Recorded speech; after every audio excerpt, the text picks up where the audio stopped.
When people ask about great-grandpa, we have a tendency to lie. We tell them that he was a doctor. If pressed for more information, we tell them that he had worked for the American government. Neither of these statements are total lies, but they're certainly far from the whole truth. The statements serve their purpose and misdirect from a potentially embarrassing line of questioning. Great-grandpa was a Nazi. There really isn't a comfortable way of putting it.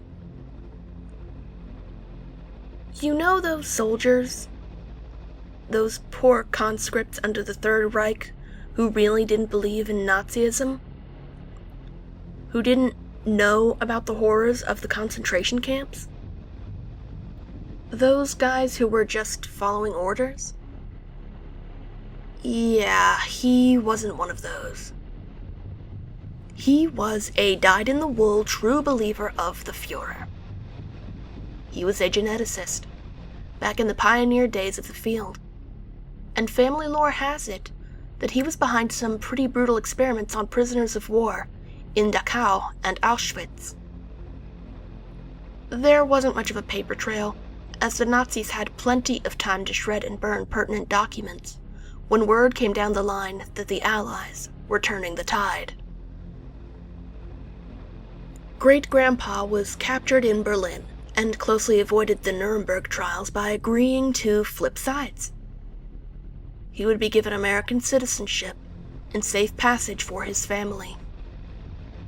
In exchange, he would continue some of his revolutionary work in genetics for the American government instead of the Nazis. It was an offer he couldn't refuse.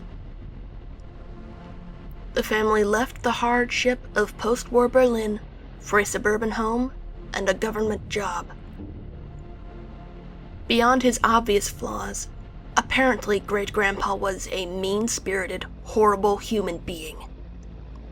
He was a tyrant in his household and ruled with an iron fist. He would beat Great-grandma for imagined insults. He strictly enforced his daughter's manner of dress when they left the home. He would perform cruel experiments on the children, showing favoritism to one and derision to the other, and charting the effect his parental neglect would have. He would perform invasive physical exams. He told the girls, Grandma and Auntie Clara, that when they were of breeding age, he would select a suitable mate for them to ensure the continued genetic purity of his lineage. The list goes on and on. Grandma met Grandpa, and Auntie Clara met Uncle Gordon, and they got as far away from that twisted old man as humanly possible. Great-grandma passed away during this time, from an unfortunate tumble down the stairs. She had always been a careful woman, and the family was sure that she had been pushed or beaten during one of Great-grandpa's rages, but there was never an investigation. The old man lived out the rest of his life in that house, bitter and alone. People started disappearing the summer after Great-grandma died. No one ever thought anything of it. Not until years later. There was no discernible pattern to the disappearances, other than they were young. Boys, girls, teens, and young adults. Of breeding age, as Great-grandpa might have put it. The state wanted to run a highway through the old family home, and we sold the land with little hesitation. When the house was demolished, they found a hidden room in the back of the basement. The sheriff described it as not much more than a pit full of bones by the time they got to it. Great-grandpa had been dead for nearly 40 years at that point, having lived in that house of horrors since he had gotten to America.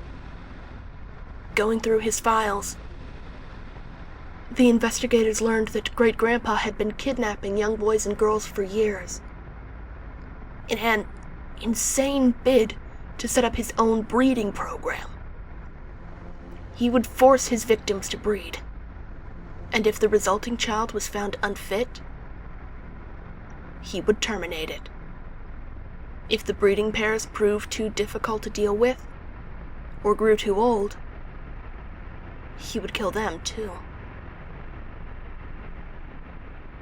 When people ask about Great-Grandpa, we have a tendency to lie.